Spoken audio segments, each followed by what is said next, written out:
Bonjour, mon nom est Stéphane Vien. Je suis thérapeute et enseignant en shiatsu depuis une trentaine d'années et il me fait plaisir de vous inviter à cette capsule estivale sur la pratique du shiatsu. Donc, qu'est-ce qui se passe avec l'énergie en été? Bien, elle remonte en surface. Elle a tendance à se disperser, à être plus dynamique, plus légère, en expansion. Donc, mes shiatsu devront ressembler un petit peu à ça également pour m'adapter à la saison. Encore une fois, on fait la lecture du hara, on y va avec Kyo-Jitsu, mais l'idée ou la saveur du shiatsu en été est un shiatsu qui est plus relié à l'ouverture, à l'expansion, à la dispersion jusqu'à un certain point. Encore une fois, si la personne a l'énergie pour le faire. Alors, première des choses que je vais observer durant le mouvement d'énergie de l'été, c'est que l'énergie s'en va en périphérie, en surface. Les mains, les pieds devraient être chaudes. La personne doit avoir une bonne circulation. Mais en même temps, parfois en été, il y a plus de stress. On est plus, les vacances s'en viennent, on va voyager un peu plus, on va vivre des expériences nouvelles, d'où l'énergie en expansion. Mais ça peut amener à un stress émotif. Et souvent, je prends soin en bureau d'observer mes clients dans leur façon de me parler. La parole est reliée au cœur en médecine chinoise. Et les clients qui vont se mettre à parler, surtout de choses un peu inutiles ou pour combler du temps ou par un malaise, ça va souvent m'amener à penser à l'énergie du feu qui est débalancée. Parce qu'au contraire, quand le feu est balancé, la parole est posée et les gens vont parler de choses qui leur tiennent à cœur ou du moins il y a une connexion avec la personne. Le cœur est l'organe de la connexion. Lorsque la personne parle, puis ça manque de connexion, je me méfie toujours un petit peu. La personne peut avoir de la difficulté à se concentrer également. C'est un autre symptôme du débalancement du feu. La personne est dispersée. Un feu, c'est comme un laser. Si le feu est équilibré, on a une pensée qui est claire et qui est profonde, comme un laser, quoi. L'insomnie peut être un autre symptôme. Donc oui, il y a des nuits chaudes, parfois on a la misère à dormir, mais si l'insomnie est un symptôme courant, ça peut indiquer que le cœur n'est pas en paix, que le chêne, la conscience n'est pas en paix, et ça va se travailler très bien aussi en shiatsu. Une autre chose qu'on va parler dans quelques minutes aussi, c'est les tensions interscapulaires entre les omoplates. Donc ici, on a la région de lecture du cœur, mais dans le dos, lorsque le stress est trop important, on va souvent avoir une tension qui va se loger entre les omoplates. Donc, comment est-ce que je vais accompagner la personne? Eh bien, ici, une chose qui est importante, et pour ce faire, je vais juste passer au-dessus ici. Je vais faire une rotation, les poignets ici. Et je voulais vous mentionner que lorsqu'on travaille au niveau du cœur, c'est toujours important d'avoir une ouverture. Donc, cœur et maître-cœur, qu'il soit Kyo ou Jitsu, toujours travailler avec le bras ouvert.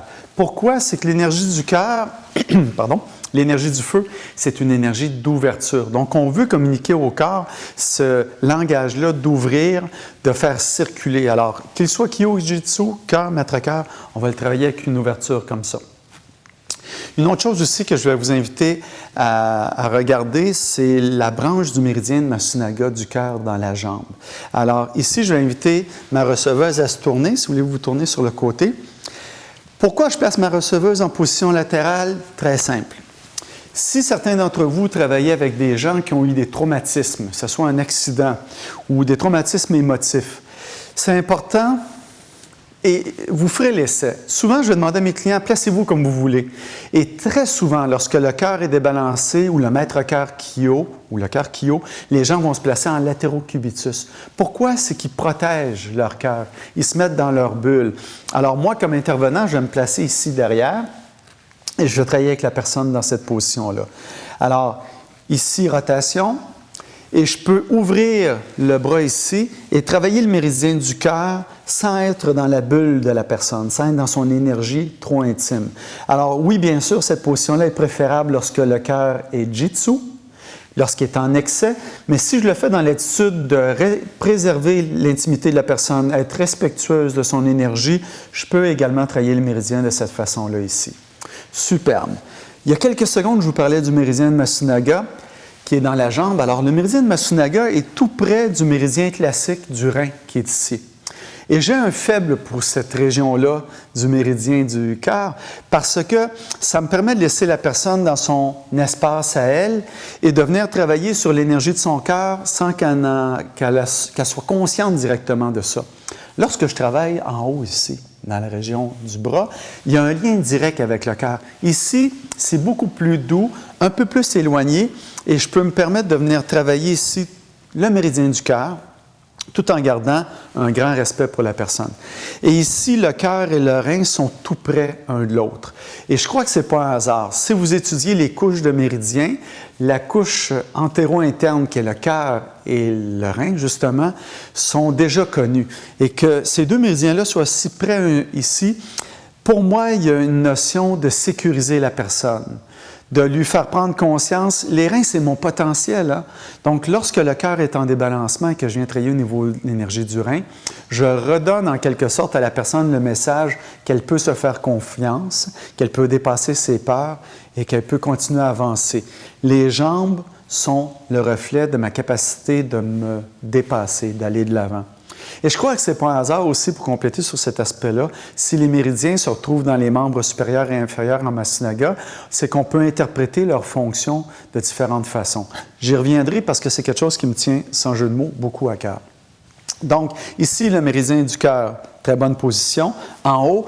Et la dernière chose que j'aimerais vous mentionner, c'est la chance unique qu'on a de travailler toute la région interscapulaire. Cette région-là est souvent, comme on l'a mentionné au tout début de la capsule, très tendue. Alors ici, il y a des techniques formidables où vous pouvez rester sur le côté. Je peux venir travailler l'omoplate ici en faisant un retour vers moi de l'épaule. Je peux travailler toute la région ici.